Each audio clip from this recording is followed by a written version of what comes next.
아멘. 네, 반갑습니다. 예배 오신 여러분들을 진심으로 환영하고 또 축복합니다. 우리 청담교회는 은혜가 샘솟는 교회, 부흥이 시작되는 교회입니다. 우리 하나님의 위로와 평강이 여러분과 또 여러분의 가정에 함께 하시기 바랍니다. 네, 오늘은 아주 중요한 주제를 다루고 있는 본문 말씀입니다. 바로 요한의 세례와 예수님의 세례지요. 예수님께서 베푸시는 세례가 있는데 그것을 성령 세례다 이렇게 부릅니다. 그런데 이 성령 세례에 대해서는 참 오해도 많고 이단 시비도 많아서 사실 이렇게 설교 주제로 삼기에는 조금 부담이 되기도 합니다. 그럼에도 불구하고 반드시 알아야 할 중요한 내용이기 때문에 오늘 이 본문을 통해서 함께 은혜를 나누겠습니다. 바울이 1년 6개월 고린도에서의 사역을 이제 마치고 겐그리아 항구로 오게 됩니다. 겐그리아는 이 고린도 동쪽에 있는 항구입니다. 그래서 고린도와 외부 세계를 연결해주는 아주 중요한 곳이죠. 이곳에서 바울은 1년 6개월 동안 깎지 않고 길렀던 머리카락을 자르면서 이제 하나님께 드렸던 서원을 갚게 됩니다. 왜 바울은 고린도에서 사역하기 앞서 서원을 했을까요? 아테네에서 처참한 실패를 경험했기 때문입니다. 바울은 아테네가 철학의 본산지라는 것을 알고서 아름답고 지혜에 있는 말로 사람들을 설득시켜서 예수님을 믿어보게 하려고 했습니다. 그러나 그와 같은 방식으로 사람의 지혜와 지식과 논리로는 복음을 제대로 증거할 수 없었습니다. 결국 아무도 복음을 받아들이지 않게 되고 바울은 실패를 경험하게 되지요. 고린도로 오게 된 바울은 오직 예수 그리스도와 그분의 십자가만을 전하리라 그렇게 굳게 마음을 먹게 됩니다. 이제부터는 사람의 설득력 있는 지혜로 복음을 증거하는 것이 아니라 오직 성령의 능력과 성령의 나타나심으로만 복음 전파하겠다고 마음을 먹게 되지요. 그리고 주님께서 오케이라고 말씀하실 때까지 이 고린도를 떠나지 않겠노라 그렇게 결심을 하게 됩니다. 그 결심을 이루기 위하여 자기 자신을 하나님께 온전히 구별하여 드리는 나실인 서원을 하게 됩니다. 나실인 서원을 하게 되면 세 가지 금기가 따르게 되지요. 첫 번째는 일체의 술을 입에 대지 않습니다. 두 번째는 시신과 같은 부정한 것에 손을 대지 않지요. 그리고 세 번째는 머리카락을 자르지 않고 길게 늘어뜨리게 됩니다. 사람들이 길게 늘어뜨린 머리카락을 보고서 저 사람 하나님께 자기 자신을 서원했구나, 나실인이구나 그렇게 다른 사람도 알게 되고 자기 자신도 그와 같은 것을 깨달으면서 자신이 지켰던, 자신이 서원했던 바를 이루게 되는 겁니다. 바울은 오직 하나님만을 의지함으로써 고린도에서의 사역을 완수할 수 있었고 이제 2차 선교 여행을 마무리 짓게 됩니다. 바울이 2차 선교 여행 끝내고 이제 안디옥 교회로 다시 복귀하려고 하는데 잠깐 에베소에 들리게 됩니다. 에베소 회당에 들어가서 하나님이 보내신 메시아가 예수님이시다라는 것을 증언했고 또 복음을 전파하게 됩니다.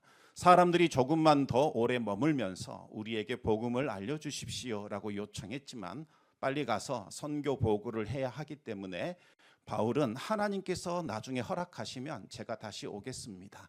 서둘러 에베소를 떠나게 됩니다. 이제 바울은 안디옥 교회로 복귀를 했고 지금까지 있었던 선교 사역을 발표하게 됩니다. 그러면서 얼마 동안 또 지내지요. 그런데 하나님께서 또다시 마음에 감동을 주셔서 바울은 3차 선교 여행을 떠나게 됩니다. 바울은 지난번 약속했던 대로 에베소를 다시 방문하게 됩니다. 바울이 에베소에 왔더니 참으로 놀라운 일이 있었습니다. 예수님을 믿으며 경건하게 지내는 제자들의 무리가 있었던 거지요. 이들은 아볼로라는 사역자가 말씀을 가르치면서 양육했던 제자들입니다. 에베소는 신앙생활하기가 정말 힘들고 힘든 곳입니다. 어떠면 고린도보다 더 힘들다고 할 수 있습니다. 한때 에베소의 별명은 아시아의 보물창고다 이렇게 부를 만큼 정말 화려하고 번창한 곳이었습니다. 그런데 이 부가 있는 곳에 온갖 음란한 것들이 몰려들게 되겠지요. 이방 종교들, 각종 미신들이 물밀듯이 들여오는 바람에 도시 전체가 도덕적으로 타락하게 되고 여러 가지 사회 문제들이 발생하게 됩니다. 그 결과 에베소는 이전의 영광에 미치지 못하는 상태가 됩니다. 그래서 에베소 사람들은 어떻게 해야 이 난국을 우리가 헤쳐갈 수 있을까? 그들은 아르테미스 여신을 더욱더 열광적으로 섬기기로 작정을 합니다. 아르테미스 여신은 위대한 어머니의 신이다, 이렇게 널리 알려져 있었고, 인도에서까지 이곳에 참배하기 위하여 올 정도로 아주 유명한 여신이었지요. 아르테미스 신전은 고대 세계의 7대 불가사이다, 이렇게 부를 만큼 아주 화려하고 그 규모도 컸습니다. 그런데 이 아르테미스 우상 숭배는 정말 기괴하고 광적이었고 난잡했습니다.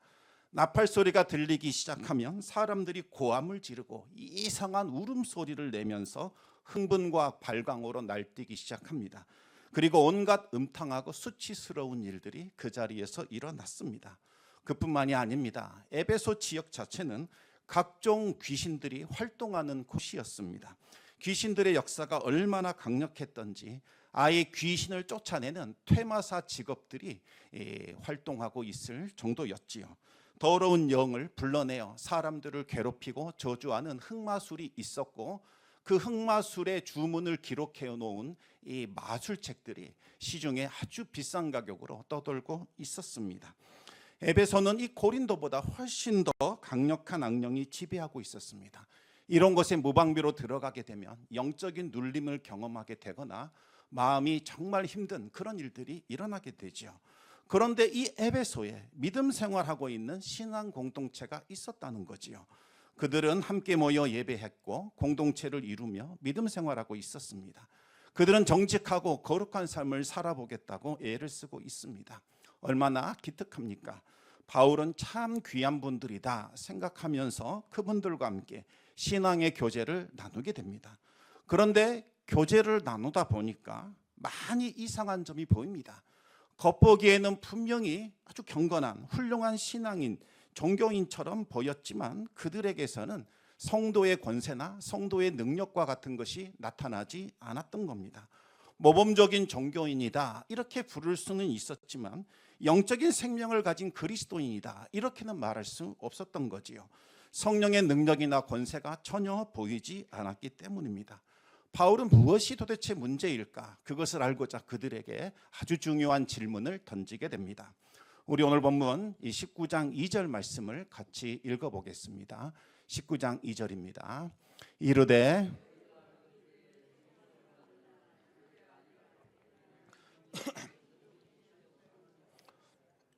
아멘.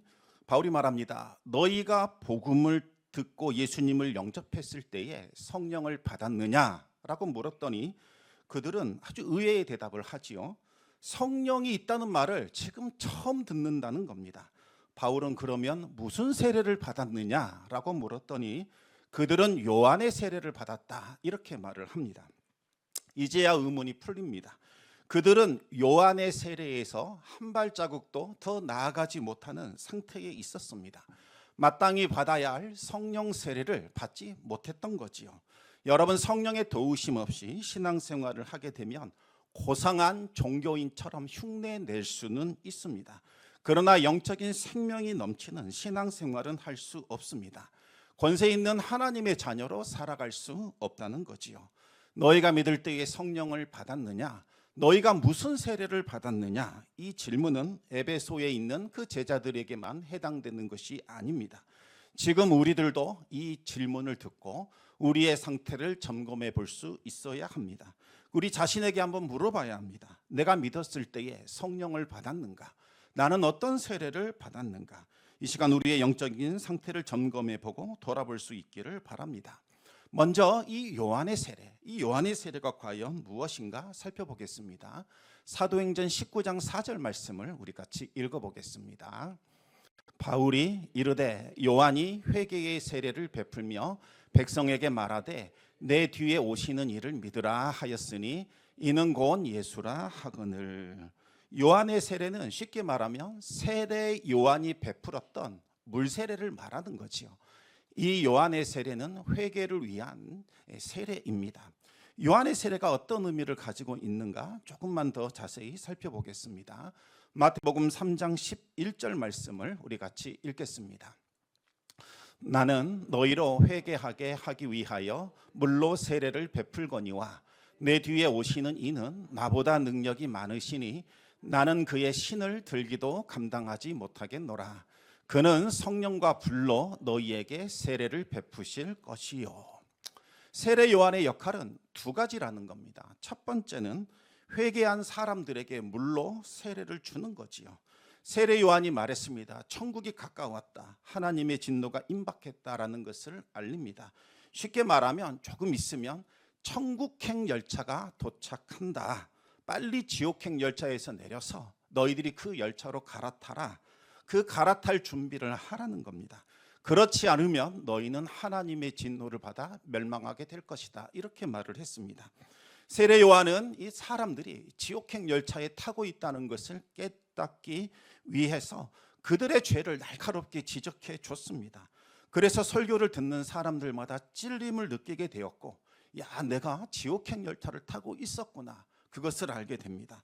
그들은 세례 요한에게 묻습니다. 내가 어떻게 해야 이 지옥행 열차에서 내려서 구원 열차를 탈 수 있느냐? 그러자 세례 요한이 먼저 회개해라. 이렇게 말을 하는 거지요.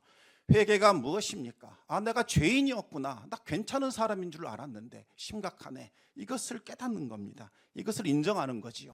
그리고 하나님께 은혜를 구하는 겁니다. 하나님 도와주셔야겠습니다. 제가 죄인이네요. 여태껏 저는 지옥행 열차에 타고 있었습니다. 이제는 지난 삶을 다 청산하고 하나님 뜻에 합당한 삶을 살아가고 싶습니다. 마음을 돌이켜서 하나님께로 돌아오는 것을 우리는 회개라고 부르는 겁니다. 그리고 세례 요한은 회개한 사람들에게 물로 세례를 주어 그들이 회개했다는 것을 확증시켜 준 거지요. 그러면 여러분, 회개만 하면 구원받을 수 있는 건가요? 그렇지 않지요. 회개하는 것만으로는 구원받을 수 없습니다. 회개는 열차를 갈아타려고 준비하는 겁니다.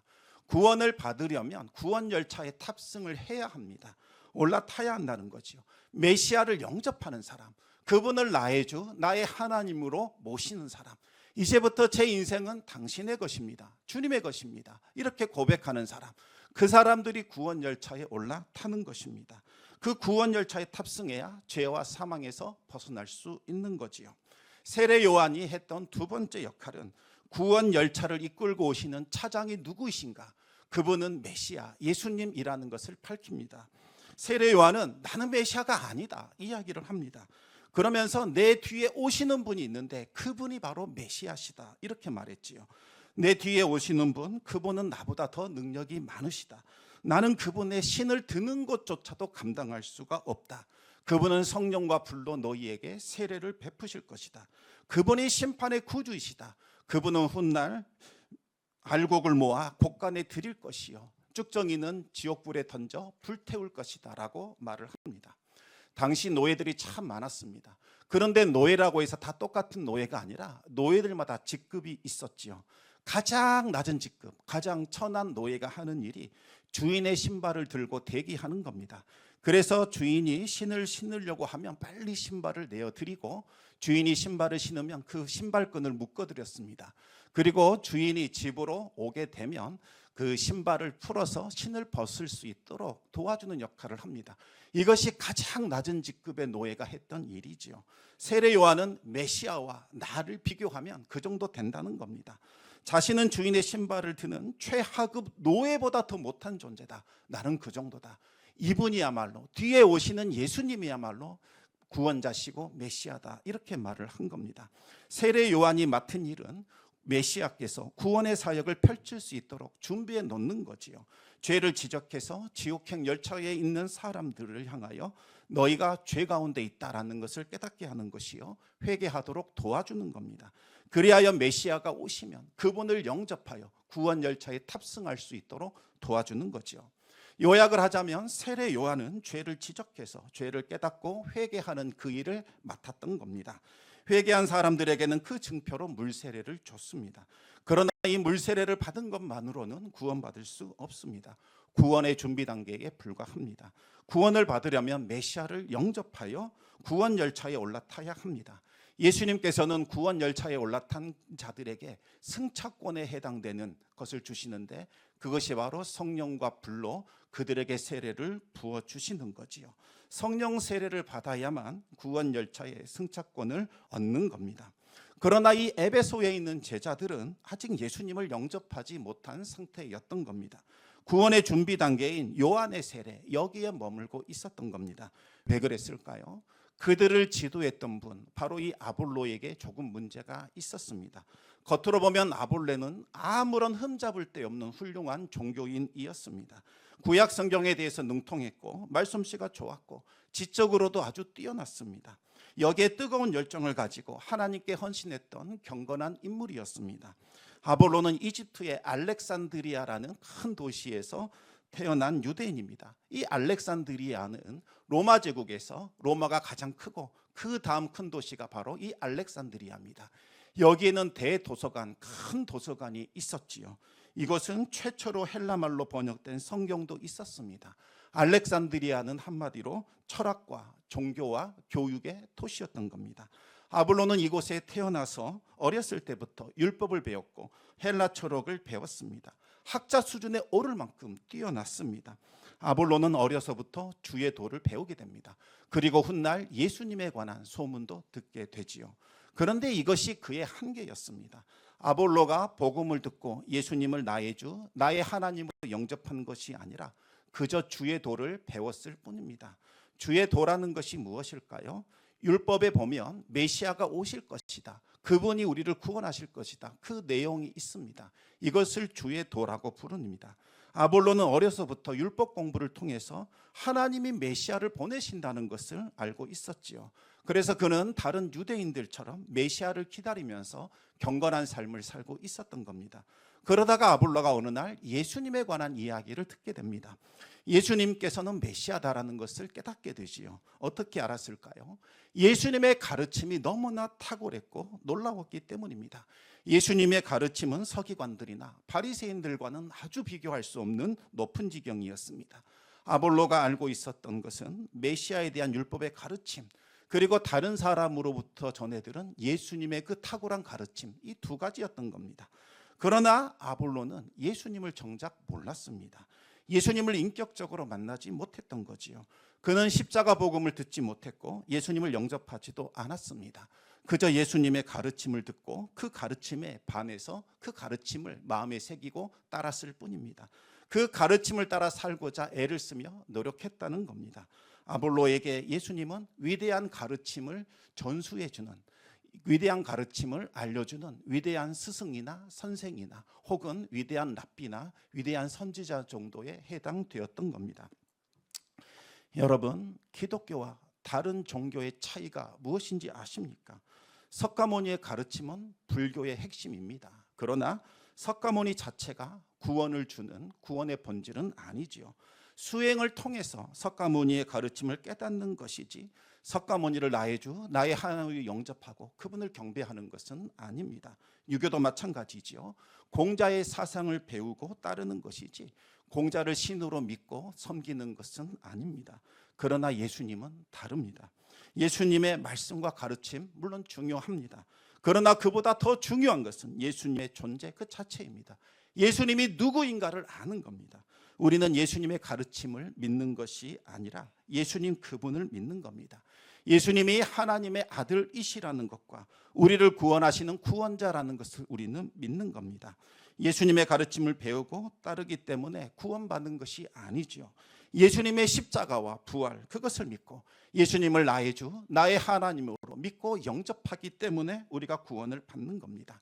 많은 사람들이 예수님을 위대한 가르침을 주는 탁월한 선지자나 탁월한 스승처럼 여기고 있습니다.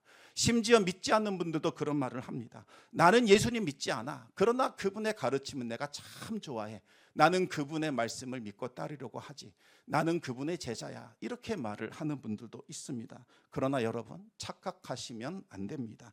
예수님은 제거해버리고 그분의 가르침만을 남겨놓으면 그것은 고상한 윤리나 고상한 종교는 될 뿐이지 절대로 우리에게 구원을 주시는 바로 능력의 복음이 되는 것은 아니라는 겁니다. 아볼로는 율법 연구를 통해서 하나님이 메시아를 보내신다는 것을 알았고 예수님이 그 메시아라는 것도 알았습니다.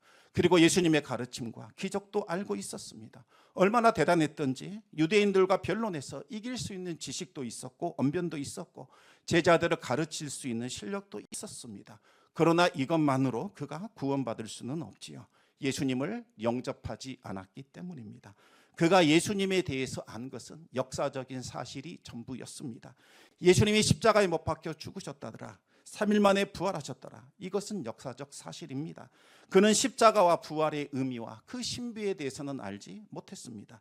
그는 예수님과 함께 십자가에서 죽고 함께 부활한 그 신비한 체험이 없었다는 거지요.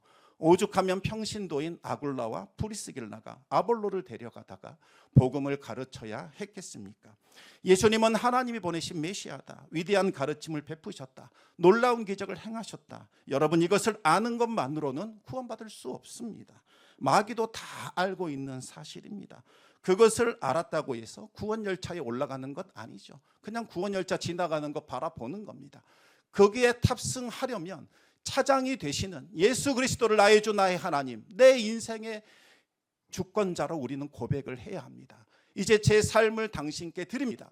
주님이시여, 지금까지는 제 생각과 제 능력과 제 힘과 제 의지로 살아왔고 제가 제 인생의 왕노릇하였지만 이제 제 인생의 주권을 당신께 내어드립니다. 저를 다스려 주시고 통치하여 주시옵소서.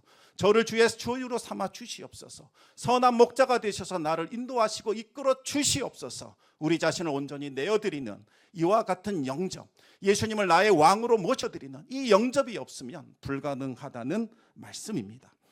예수님과 함께 우리는 십자가에 달려 죽어야 하고 그리고 예수님과 함께 부활해야 합니다. 여러분, 복음이 무엇입니까? 예수님의 십자가와 부활입니다. 예수님이 누구이십니까? 하나님과 동등하신 분이십니다. 그분의 피는 모든 죄를 씻어내고 모든 부정한 것을 정결하게 하십니다.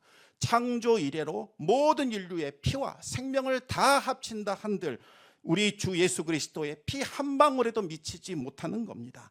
그 예수님께서 십자가의 피를 쏟으셨고 피를 흘리심으로써 우리의 모든 죄를 다 대속해 주신 겁니다. 예수님은 하나님의 어린 양으로 이 세상에 오셨습니다. 우리의 모든 죄를 다 짊어지시고 우리의 그 죄를 대속하시는 하나님의 희생 제물로 돌아가신 거지요. 우리의 모든 죄는 예수님께 전가가 되었습니다. 예수님이 징계를 받으심으로 우리는 나음을 입었고 그분의 채찍을 맞음으로 우리는 치유를 받게 됩니다. 예수님께서 죽으심으로 우리는 구원과 생명을 얻게 되는 겁니다. 예수님은 우리를 위하여 많은 대가를 치르셨고 큰 희생을 지불하셨습니다. 예수님의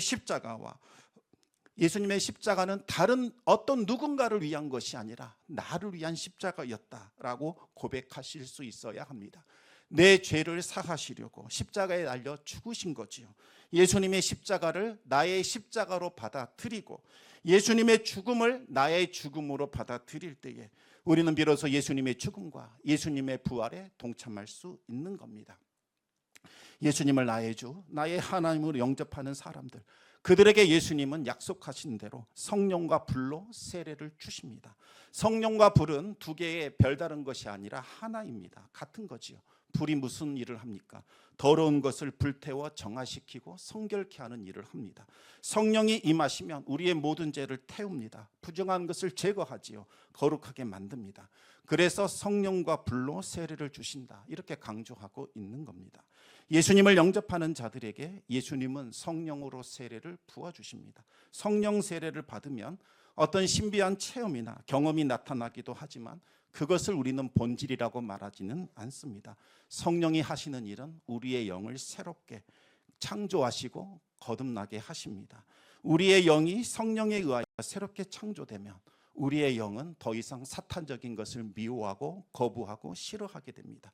이전에는 자꾸 죄를 즐기고 죄 안에 거하는 것을 원했지만 이제는 죄를 미워하게 되고 거룩한 삶을 살고자 하는 뜨거운 열망이 솟아나게 되는 겁니다. 그럼에도 불구하고 이 육적인 속성이 완전히 제거되지 않았기 때문에 우리는 끊임없이 죄에 이끌리는 유혹을 경험하게 되지요.